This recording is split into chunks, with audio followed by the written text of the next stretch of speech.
La Civic Tech, c'est l'ensemble des initiatives qui allient le numérique pour améliorer la démocratie.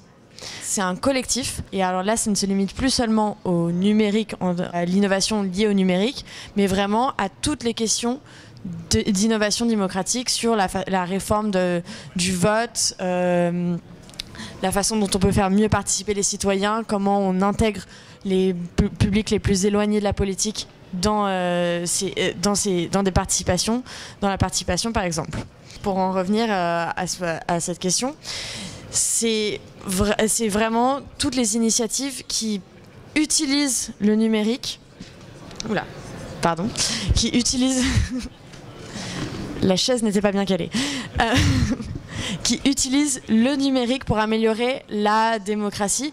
Et donc dans la démocratie, ça recoupe tout un ensemble d'éléments, que ce soit la participation citoyenne. Et là, on peut avoir affaire à des initiatives qui sont liées, par exemple, aux consultations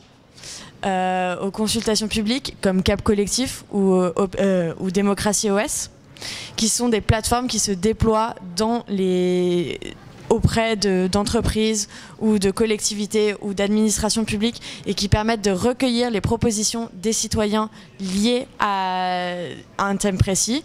Actuellement, par exemple, le CESE est en train de faire une consultation sur l'orientation scolaire. Et donc c'est une initiative de la Civic Tech, qui est Cap Collectif, qui a déployé cette initiative pour récolter les propositions des citoyens.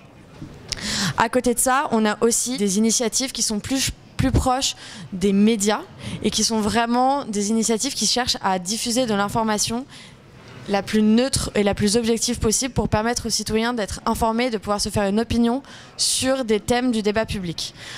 Encore une fois, on utilise le terme de débat public au sens le plus large du terme, et c'est vraiment tout ce qui touche à la vie publique.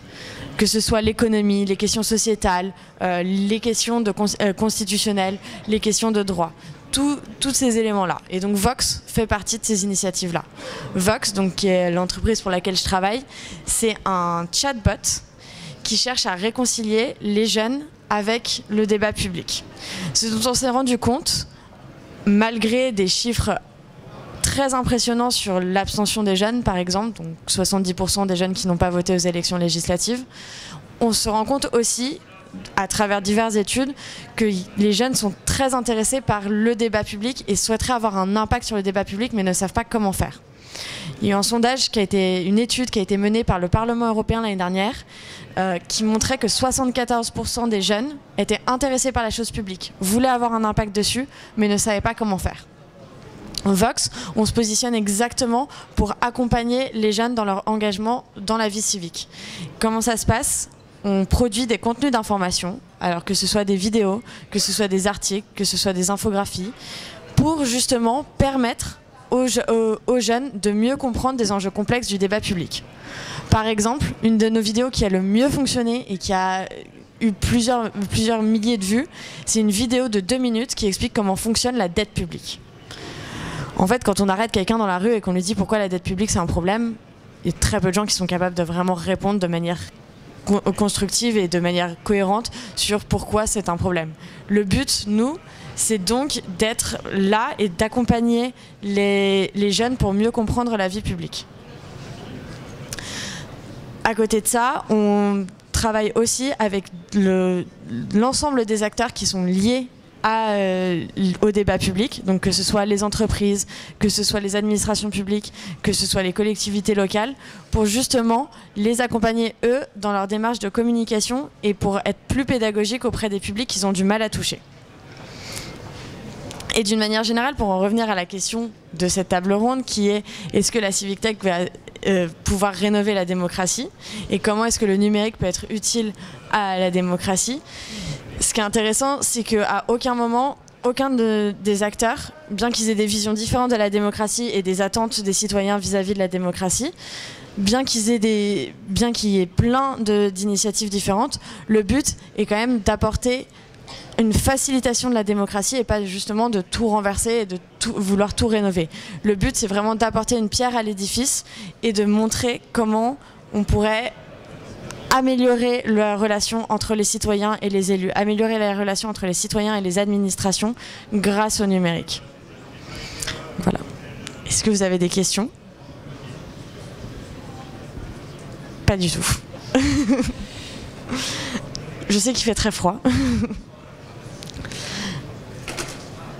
Des exemples peut-être de succès justement CivicTech par Alors, donc des exemples de succès.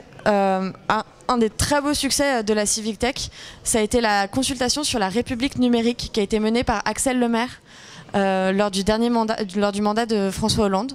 L'objectif, c'était de construire une loi qui puisse accompagner le développement de l'économie numérique et l'intégration d'outils numériques dans la facilitation de la relation entre les citoyens et leurs élus et leurs représentants.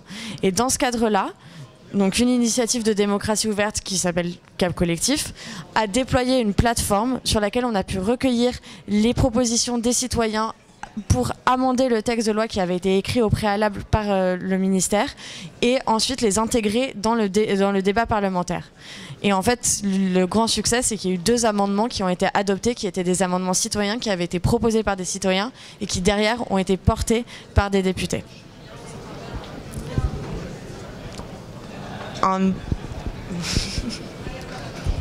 Vous avez parlé de table ronde, donc je réagis par rapport à ce que vous venez de dire. Moi, j'ai le sentiment que les jeunes, ils savent voter dans les trucs de télé-réalité, mais lorsqu'ils doivent véritablement s'intéresser au débat citoyen, ils sont plus là. Et je me demande pourquoi il y a un tel écart. Et aujourd'hui, si ma question c'est est-ce que vous avez un succès, c'est vraiment un succès de territoire. Est-ce qu'il y a un moment sur un territoire où on a des groupes de jeunes qui se sont mobilisés véritablement, je sais pas moi, sur une consultation de quartier, ce genre de choses. Parce que moi j'ai le sentiment que les CivicTech, sans une animation très forte sur le terrain, ça marche pas. C'est un peu de la provoque pour vous faire parler. Hein. Alors, tout à fait. C'est vrai que... alors, pour reprendre le problème dès le départ, en effet, l'année dernière, avec Vox, on a fait un tour de France à 3 semaines de l'élection présidentielle pour justement aller à la rencontre des jeunes et récupérer leurs propositions pour le prochain quinquennat. Et en fait, ce dont on s'est rendu compte, donc on a rencontré à peu près 5000 jeunes, et ce dont on s'est rendu compte à chaque fois, c'est qu'à chaque fois qu'on arrivait et qu'on disait « on va vous parler de politique », il y avait un mouvement de recul et toujours la même réponse « ah non, moi la politique, je comprends rien ». Et il y a vraiment cette impression d'illégitimité de la part des jeunes qui ne se sentent pas capables d'intervenir et de formuler des propositions sur le débat public. Et donc là, il y a un vrai travail de formation et d'information à faire pour que justement les jeunes se sentent légitimes et qu'ils aient l'impression d'avoir tous les éléments en main pour pouvoir participer. Donc ça, c'est vrai que c'est un premier élément de réponse. Sur la question de la mobilisation sur le terrain et de la mobilisation et une réussite dans les territoires, un des très bons exemples, c'est l'initiative Territoire hautement citoyen qui se déroule actuellement en Loire, qui est une expérimentation qui a été faite en partenariat avec Démocratie Ouverte et du coup un projet qui est porté par Démocratie Ouverte qui s'appelle Territoire hautement citoyen, qui a pour but de vraiment instaurer une démocratie complètement fluide et de mobiliser les citoyens sur des consultations locales, mais vraiment extrêmement locales à l'échelle d'un village par exemple, sur un sujet, ça dure depuis 2 ans, donc il y a eu plusieurs consultations. Et là, en effet, on s'est rendu compte qu'il y a un vrai travail de mobilisation sur le terrain à faire. On est d'accord. Maintenant, le problème aussi, c'est que la CivicTech a émergé. On peut un peu dater le début de la CivicTech à 2012, à l'élection présidentielle de François Hollande et à tout ce qui s'est passé en amont de la campagne, pendant la campagne présidentielle. Mais vraiment, on est encore un tout petit segment, un tout petit marché et on a encore du mal à trouver à la fois les moyens humains et financiers pour pouvoir déployer des événements de grande ampleur. Est-ce que quelqu'un d'autre a une question? Est-ce que ça a répondu à votre question?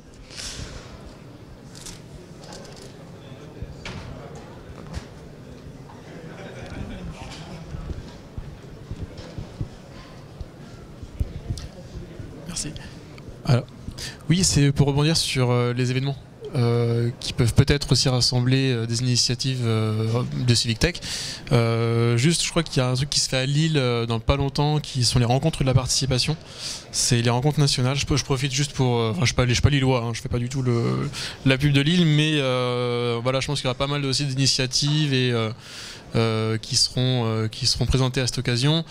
Et aussi un événement national qui s'appelle le Printemps citoyen, et qui va se dérouler un peu partout sur le territoire. Bon, ça rassemble citoyens, élus, collectivités territoriales, agents, tout le monde est autour d'une seule et même problématique, c'est comment on fait plus de démocratie, mieux de démocratie, et voilà. Donc voilà, c'était juste pour partager au moins 2 événements sur le calendrier qui peuvent peut-être encore nous rassembler sur la question citoyenne.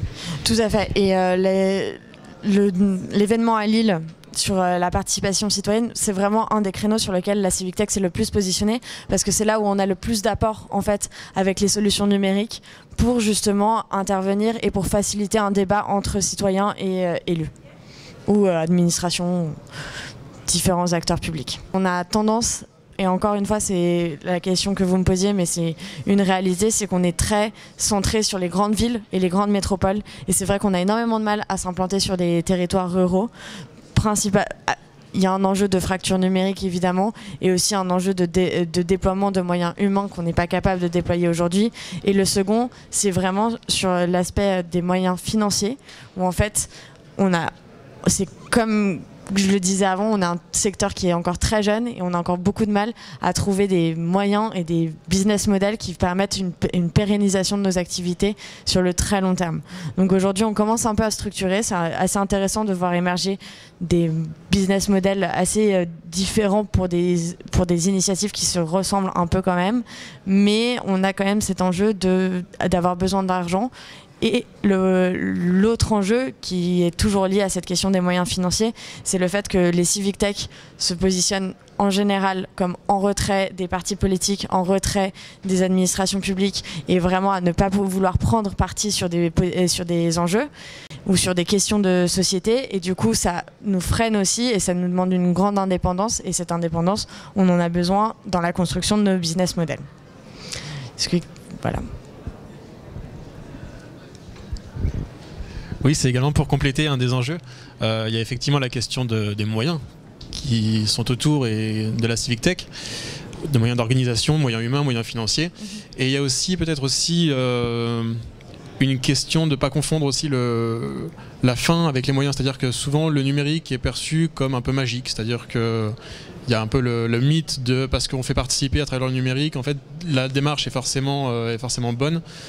Et ça recoupe peut-être avec la question du couplet numérique et présentiel, c'est-à-dire qu'il ne faut pas oublier le terrain, il ne faut pas oublier de coupler les deux.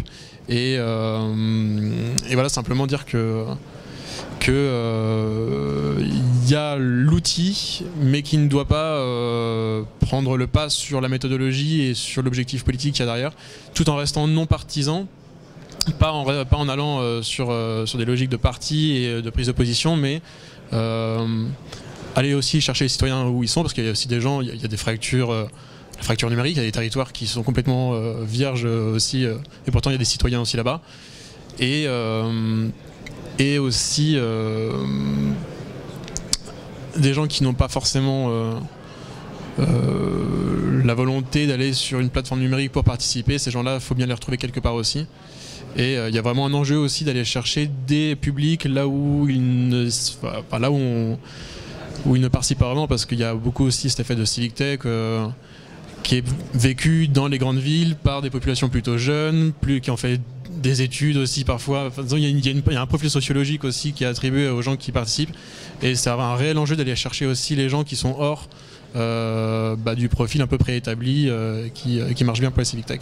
Ça, c'est sûr que c'est un enjeu, et j'aimerais bien rebondir sur ce que vous venez de dire sur la question du numérique. On imagine souvent que le numérique c'est la clé à une participation citoyenne phénoménale, et souvent il y a des initiatives qui sont prises par à la fois des collectivités ou des administrations publiques de vouloir lancer une consultation sans qu'en fait derrière il y ait une mobilisation qui soit vraiment pensée en avant, et du coup ces initiatives qui sont très bonnes retombent comme un soufflet gonflés et produisent énormément de déception, parce qu'en fait, si derrière on va pas mobiliser, on va pas chercher des publics en dehors du public naturel, en fait, il y a très peu de participation sur des consultations et ça retombe comme un soufflet et ça génère à la fois de la déception du côté des administrations publiques qui lancent des consultations et qui investissent dedans et qui attendent un résultat phénoménal, et derrière aussi du côté des citoyens où ils participent dans une consultation et en fait cette consultation, comme elle n'est pas aboutie, ou dans le sens où il y a très peu de participation, des deux côtés ça crée à la fois de la frustration et de la déception.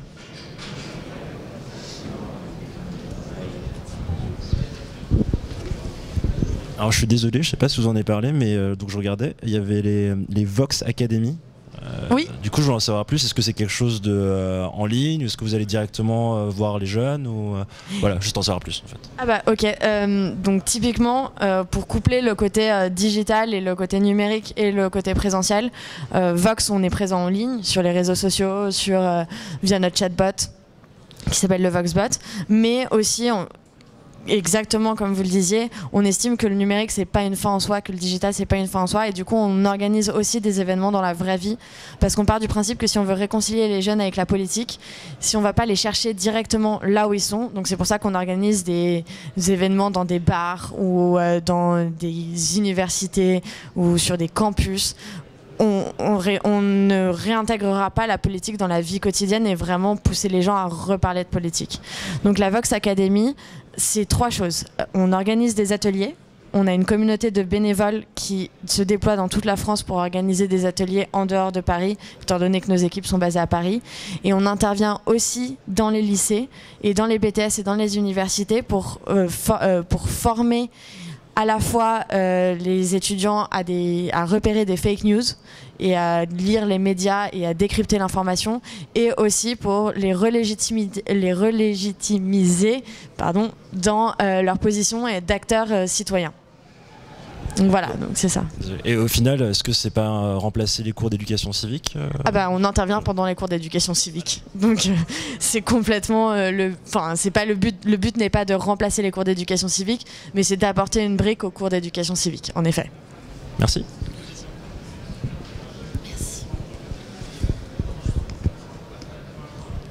Est-ce que...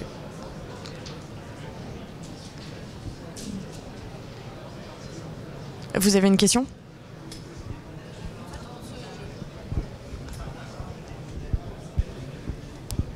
Merci. On se demandait, on est une collectivité, on refonde notre politique publique jeunesse, et donc on se demandait, en plus là au niveau de l'académie, mais nous on est plus sur le public collège, quelle forme de partenariat on pouvait penser, entrevoir avec Vox, les différents panels et voilà. Notre cible naturelle, ça a été les 18-35 ans, parce que pendant très longtemps on a été centré sur les moments électoraux. Donc en dessous, ils sont quand même beaucoup moins concernés. Mais en effet, on travaille avec des collectivités. Par exemple, on travaille avec la mairie de Paris pour organiser des ateliers pour expliquer le fonctionnement du budget participatif et accompagner des groupes de travail à soumettre des propositions de budget. Donc en effet, il faudrait qu'on en discute un peu plus en détail, mais on pourrait aussi vous accompagner sur l'organisation d'ateliers pour réfléchir et pour intégrer les collégiens du coup à la réflexion autour de cette politique de jeunesse. Et on pourrait même penser à intégrer aussi des parents et des profs et des éducateurs, des choses comme ça. Est-ce que quelqu'un d'autre a une question ? Alors du coup, Vox, donc la question c'est comment on est financé. On est une structure de l'économie sociale et solidaire, donc on a un volet association avec lequel on intervient dans des lycées, dans des universités, etc. Et on a une structure commerciale où en fait on met à disposition de nos clients notre expertise à la fois en termes de mobilisation de publics éloignés de la politique ou éloignés d'un enjeu spécifique, et où on crée des contenus pédagogiques qui accompagnent, qui expliquent des sujets compliqués. Donc par exemple, on travaille avec des administrations publiques comme l'ANDRA, qui est l'Agence nationale de gestion des déchets radioactifs, pour expliquer le projet CIGEO et pour organiser des campagnes de mobilisation autour de ces sujets. Donc c'est comme ça qu'on est financé.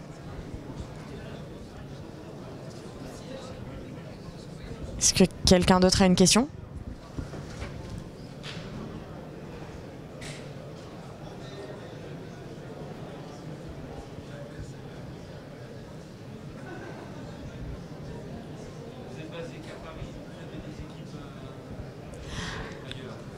Alors, notre équipe à plein temps est basée à Paris, en effet, mais on a des équipes de bénévoles qui se développent et qu'on est en train de développer partout en France. Donc on a aujourd'hui des équipes à Caen, des équipes à Angers, des équipes à Lyon et des équipes à Nantes. N'hésitez pas à venir me voir si vous avez plus de questions après derrière. Et merci de m'avoir écouté dans ce cas-là.